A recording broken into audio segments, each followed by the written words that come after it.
How do you know if your patient's pain is coming from the upper, middle, lower cervical spine, or upper thoracic spine? In this episode, we're going to show you exactly how to assess range of motion in a way that allows you to determine the region that is creating the pain.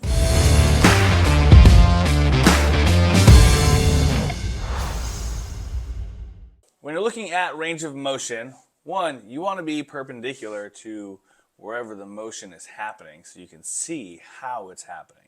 Which means if they're doing rotation, you want to stand either front or behind. If they're doing side bending, you want to stand in front or behind. I like to stand behind. But for flexion extension, you want to stand 90 degrees to the side, which is why I position them on the end of the table so I can easily walk around. If they're in the middle of the table, I got to walk all the way around. It's so far, right? And we also want to clarify that we don't want to see how much pain they can get themselves into. We want to see how little it might take to increase their discomfort, not how much pain they can get themselves into. Also, we're going to want to remove her hair here so we can see what's going on, which might be putting it up or just holding it off to the side. If somebody has a hair tie, that's great, which we'll let you put yours up in a second. Or you can just grab their hair and do one of these and hold it, have them hold it, or just put it off to the side, depending on what you're doing, right? You don't want to hold on to their head as they're doing active range of motion. But you do want to see how the neck is moving and where things are moving along. Because if you're watching them move and they have an abnormal movement pattern, that can cue you into where the pain is coming from and things that might be going on. So we're going to start with the least provocative range first, and we'll know which one of those is based on a hypothesis, honestly, from watching them move and the subjective examination that you did a really good job in. So, Caitlin, I'm going to have you, I just want to see how much you can move your head without increasing your discomfort, right? So move slowly so I can see how little it might take to increase your discomfort, not how much you can get yourself into. Cool? Mm-hmm. That means if it starts to hurt, I want you to just stop where you are, all right? I know you have baseline level of discomfort right now, so if it increases at all, just hang out there and let me know. All right, so I'm going to stand behind you to start, and I want you to just slowly turn your head over this shoulder here like you're trying to look back. How does that feel there? Fine. And then back towards the center. And if you compare that to the side over here, how does that feel there? Just a little tighter. A little bit tight? Yeah, okay. like at the very end I get a little, like, very minor. Gotcha. Is that the same pain that you're familiar with? Kind of, yeah. It is or it is not? I'm not sure, it's just very mild. Okay.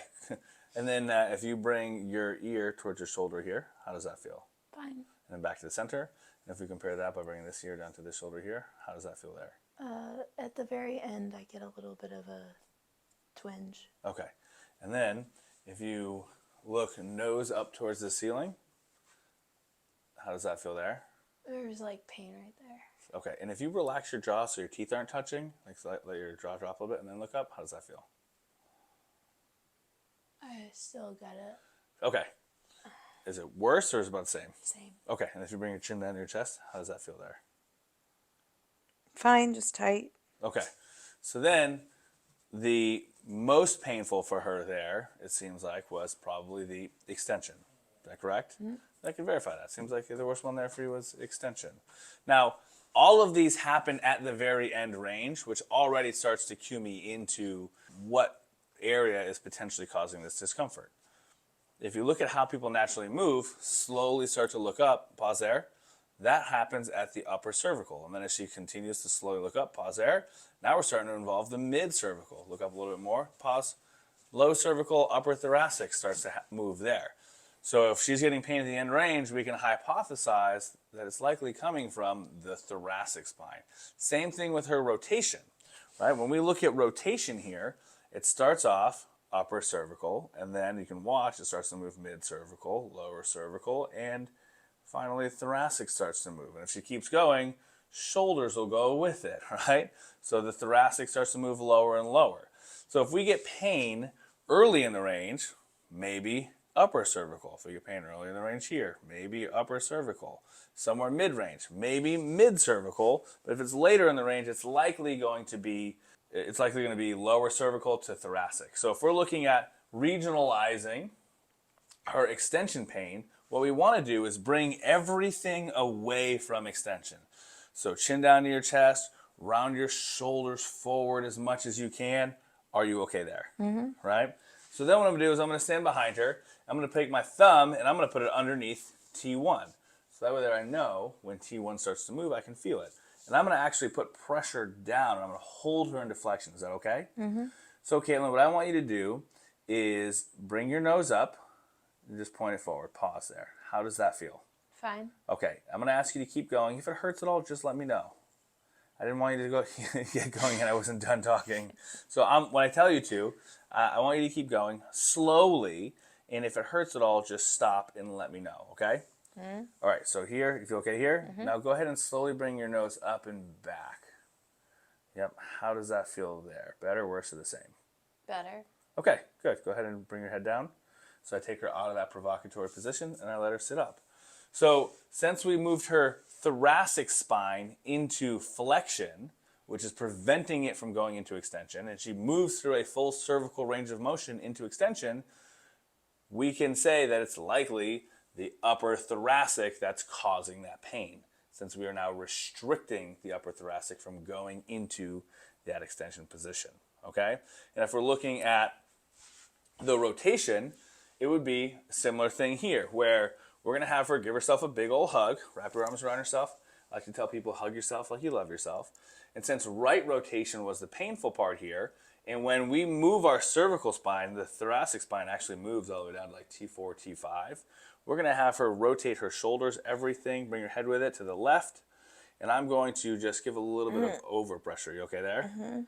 And then I'm gonna have to say, hey, as I'm holding here, so I'm holding behind on this side, and the forward on this side, in the front on this side, I'm preventing her from turning to the right at all. Now go ahead and turn your head this way. Worse, better, or the same? Better. Right? So same thing. We just prevented the thoracic from following into right rotation. So then that would indicate thoracic spine. If we did this, and she looked over here, and it was worse, well then it can't be the thoracic spine, because the thoracic spine is not moving, but now we're placing more stress on that mid and upper cervical spine.